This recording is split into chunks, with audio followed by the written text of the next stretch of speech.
Eu vou falar um pouquinho de mim. Vocês acham que eu nasci dentro de um teatro? Não. Eu nasci na roça. Segundo a minha mãe, eu nasci embaixo de um pé de café. Maneira de dizer, porque meu pai trabalhava com café nessa época, na cidade de Arapongas, norte do Paraná. Aos 12 anos de idade eu queria saber tocar violão e viola. Meu pai me comprou um violão e eu comecei a tocar o violão como se tocasse uma viola, porque eu gostava muito do som da viola, da forma de se tocar viola.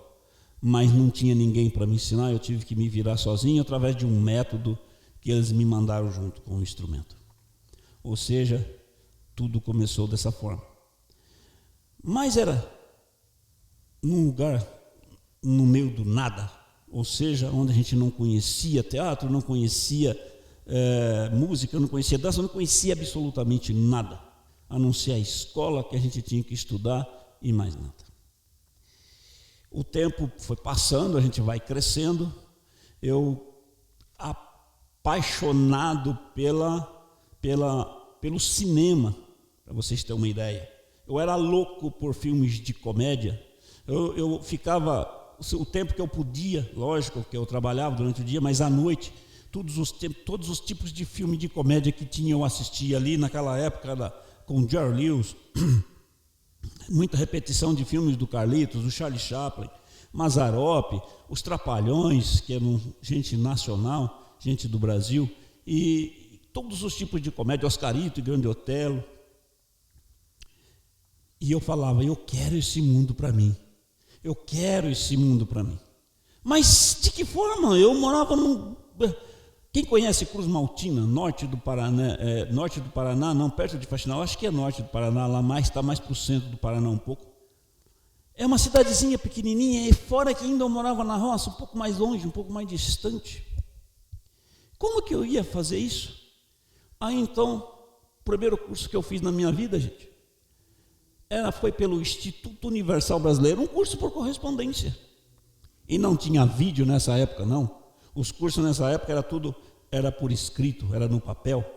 E eu fiz um curso de técnicas de cinema,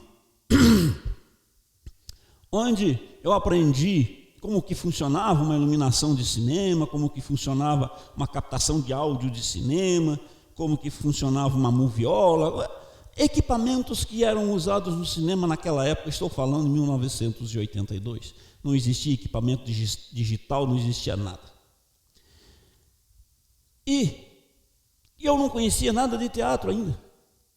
Até que, no colégio, no segundo grau, a diretora da escola pediu que a gente fizesse uma apresentação de casamento caipira, no meio do ano, na festa junina. Nós criamos lá uma apresentação com vários personagens e fizemos a apresentação. Foi um sucesso danado, o povo aplaudiu.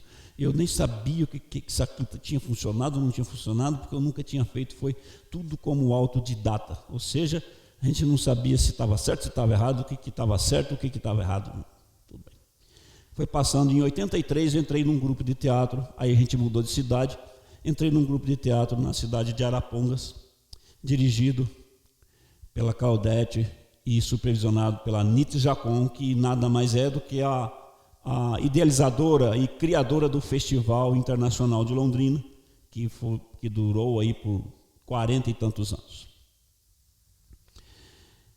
E eu comecei a fazer um personagem, era um palhaço argentino, era uma peça infantil, onde chamava-se Planeta dos Palhaços, e o meu personagem era o personagem engraçado. Ele caía para lá e caía para cá, era tudo que eu queria, era tudo que eu via nos filmes, com o Jerry Lewis, com os personagens que eu adorava, Charlie Chaplin.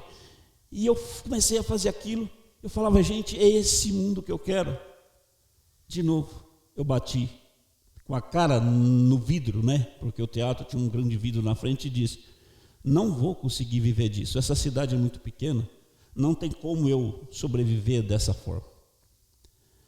Aí então, voltei para o meu mundo, fui trabalhar num banco, fui bancário por um tempo, saí do banco, criei uma indústria de calçado com mais 3 amigos, não entendi absolutamente, em pouco tempo a gente faliu tudo, Com essa brincadeira, meu pai perdeu casa, perdeu um trator, perdeu uma colheita de café, porque ele era nosso avalista em desconto de duplicata.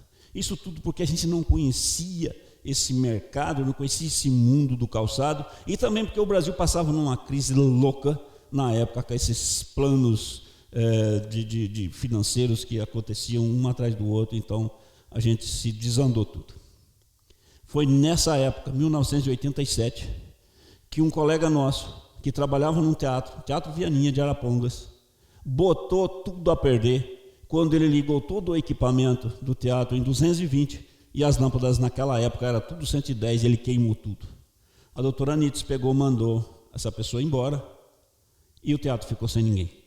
Quando eu vi que o teatro estava sem ninguém e eu estava desamparado naquele mundo porque eu tinha acabado de perder todos os nossos calçados, a minha vida estava de cabeça para baixo. Eu cheguei para ela e falei: Nitz, eu quero trabalhar nesse teatro, você não precisa me contratar agora. Se você vê que eu sirvo depois, você me contrata. Aí então, ela falou: então tá, pode começar a trabalhar. Como ela me conhecia, ela confiava em mim. Me confiou o teatro e falou assim: pode trabalhar. Eu já tinha trabalhado com som uns 2 anos antes numa campanha política. Um ano antes, na verdade, em 1986, uma campanha política para deputado. Então, de som eu já entendi um pouquinho, nada, muita coisa. E quando eu fui trabalhar no teatro, eu fui trabalhar com iluminação e som. Porque a gente não ficava só dentro do teatro, fazia alguns eventos externos com equipamento de som. Menos de 20 dias, eles me contrataram e eu me tornei um funcionário da Secretaria, na verdade, na época, era Departamento de Cultura de Arapongas.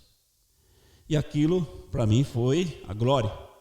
Então, eu estava trabalhando dentro de um teatro como um técnico, uma função que eu jamais imaginei que eu fosse exercer na vida. Jamais. Eu era carpidor de café, trabalhava com trator, trabalhava atrás de um cavalo passando arado, banando café, ou então cortando arroz, arrancando feijão.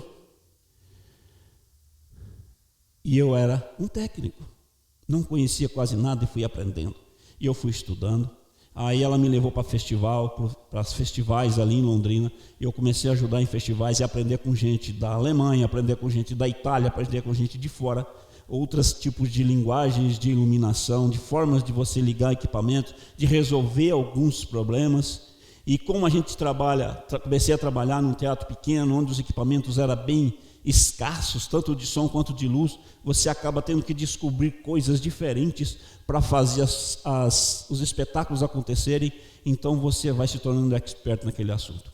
Em pouco tempo, eu já era convidado, menos de 2 anos, um ano e pouco, eu já estava sendo convidado para participar como iluminador de espetáculos, de algumas peças na região, em festivais no Brasil todo. Na época existiam muitos festivais de teatro. E eu fui, ganhamos alguns prêmios, bastante coisa na época. Foi muito interessante. E essa vida minha continuou. E até hoje eu estou trabalhando nisso. Como iluminador, como técnico em iluminação, como técnico de som, que muita gente ainda me conhece como técnico de som, porque eu viajei uma época com banda sendo técnico de som. E hoje aqui na Secretaria de Maringá, eu sou iluminador, mas também trabalho com som. Já fiz várias oficinas, já ministrei várias oficinas de iluminação aí pela região. E também já participei como avalista, em concursos, na parte prática, em concursos públicos de iluminação e sonoplastia. Em vários concursos por aí já participei, sendo o avaliador das pessoas que tinham que fazer esses testes. Então, eu conheço muito bem dessa área, conheço muito bem como resolver os problemas, eu conheço muito bem como que tudo isso daqui funciona. E principalmente, eu sei muito bem como tudo funciona na cabeça de quem atua aqui no palco, de quem trabalha aqui no palco. porque eu já fui um deles.